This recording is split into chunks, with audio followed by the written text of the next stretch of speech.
I'm Dr. Nusrat Zahan. I will share some tips and tricks for part 2 MRCOG candidates. At first, you have to know your syllabus, that what are included in your syllabus.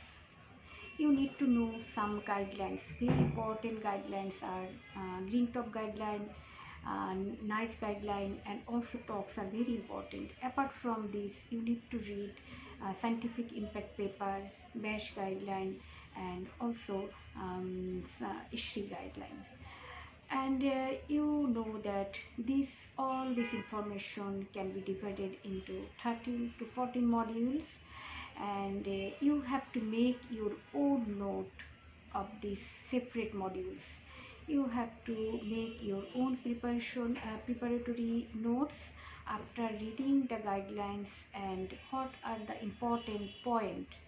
You need to write down it so that before exam you don't need to open all the guideline theory, all the steps of treatment. You can get it in a summarized manner. There are many coaching centers where you can get the summary of these preparatory materials and these guidelines. But if you don't have a good conception about the whole things, it will be very difficult to memorize. And some questions are very tricky in MRCOG. So if your conceptions are not clear, you can't answer it properly. And that's why you need to read it. At first you may find it difficult to understand what are saying about the treatment plan and what you need to know, but when you read it twice or thrice, you can understand it very well. You can write down the important bullet point and also the important percentage and the steps of treatment. Everything is very important, and also you will follow the telegram group and the recalls of previous years.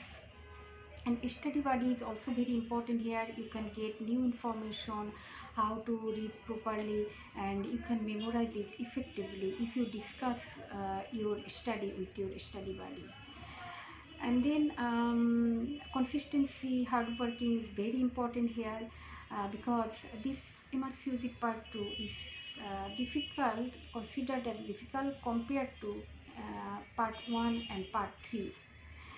And but if you are confident and if you can coincide your study, if you correlate your study, it will be easier. That means that when you will read a recurrence rate or incidence rate in one topic, as for example shoulder dystocia incidence rate, then you will compare it what you read before, the incidence of other topics. That then it will be easy.